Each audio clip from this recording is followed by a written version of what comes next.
Selamat pagi teman-teman. Kali ini saya mau cerita tentang cerita asli Nusantara, tentang Malin Kundang, cerita rakyat Sumatera Barat.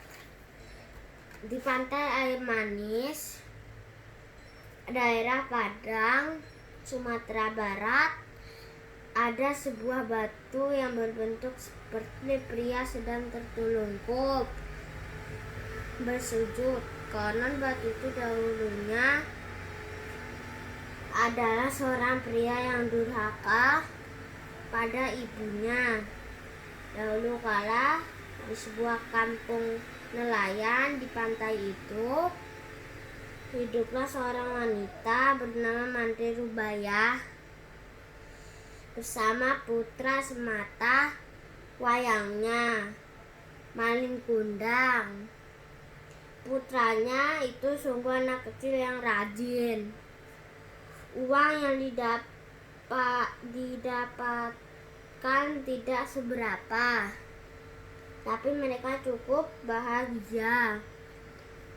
Malin Kundang punya kebiasaan mengapati kapal-kapal di pelabuhan.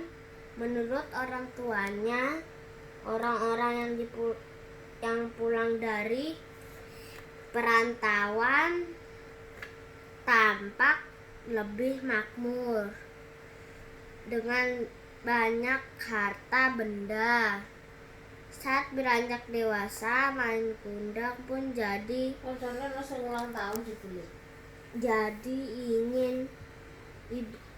ingin merantau ke kota besar. Ia merasa kasihan pada ibunya yang bekerja membanting tulang setiap hari pendapatannya tidak seberapa. Ibu, aku ingin pergi merantau.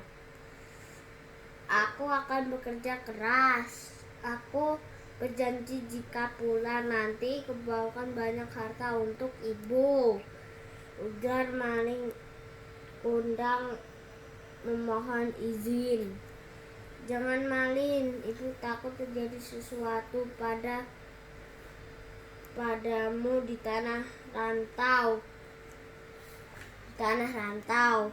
Menetaplah di sini, temani ibumu yang sudah tua ini, ucap ibunya sedih. Tak perlu khawatir, ibu, tak akan terjadi apa-apa padaku. Aku berjanji akan membuat ibu hidup dengan layak dan sejahtera, ujar Malin Kundang sungguh-sungguh. Dengan berat hati, Mantri Rubayah pun melepaskan Malin Kundang. Ia berdoa untuk kesehatan dan kesuksesan anaknya di perantauan. Sementara itu, dengan kegigihannya, sedikit demi sedikit Malin Kundang menjadi orang yang berhasil. Dalam waktu beberapa tahun saja, ia sudah menjadi orang terkaya di kota kapalnya yang banyak, termasuk kapal dagang ratusan.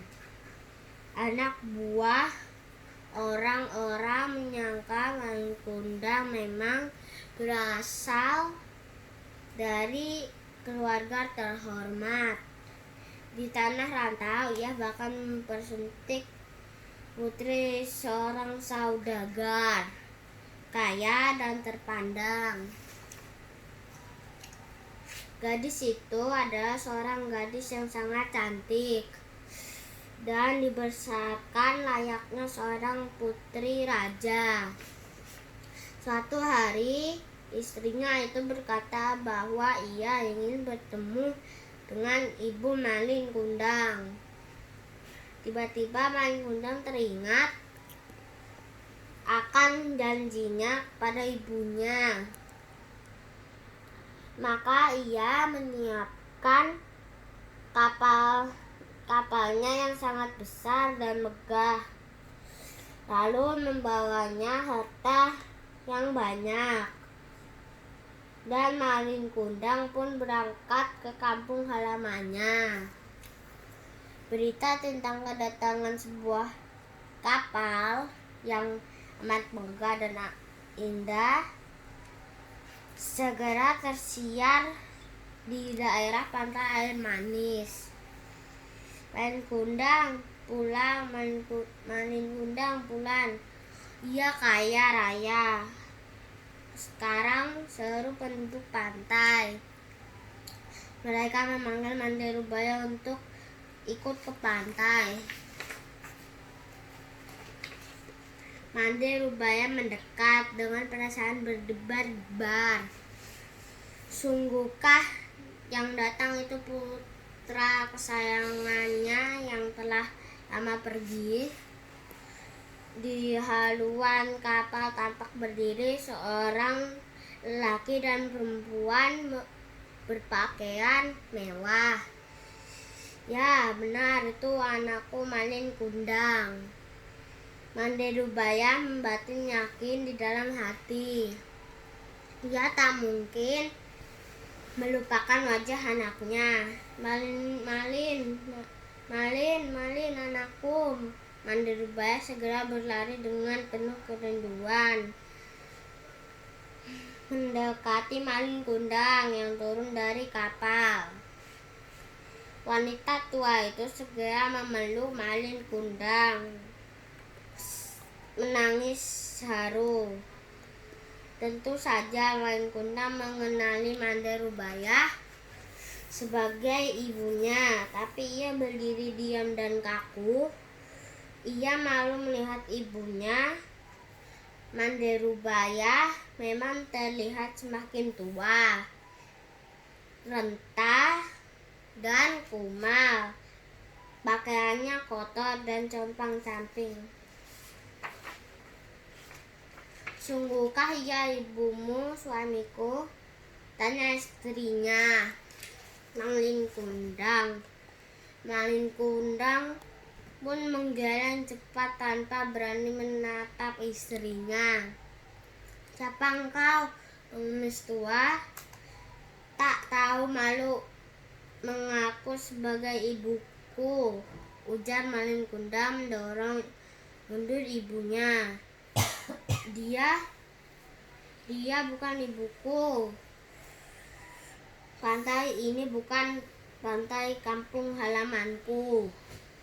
Kita pasti sudah salah berlabuh, katanya dengan suara keras hingga semua orang bisa mendengarnya. Malin Kundang bergegas kembali ke kapal yang mewah dan meninggalkan pantai air manis. Betapa terlukanya perasaan Mande Rubaya. Ia tak menyangka putranya bersikap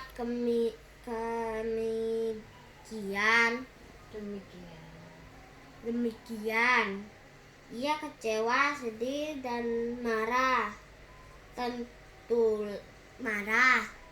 Tentulah hati anak itu telah membantu batin Mande Rubaya.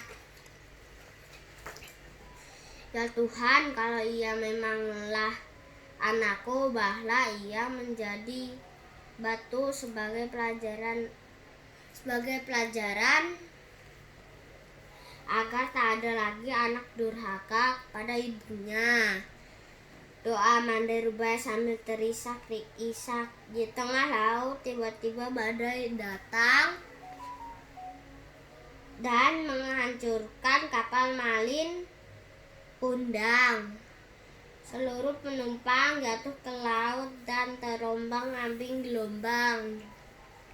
Malin Kundang yang merasa bersalah berusaha berenang ke pantai air manis. Ia ingin memohon ampun kepada ibunya, tapi ia merasa tubuhnya perlahan-lahan menjadi kaku. Kutukan telah ditetapkan. Saat ia bersimpuh di pantai, tubuhnya segera berubah menjadi batu untuk selamanya. Terima kasih. Assalamualaikum warahmatullahi wabarakatuh. Terima kasih.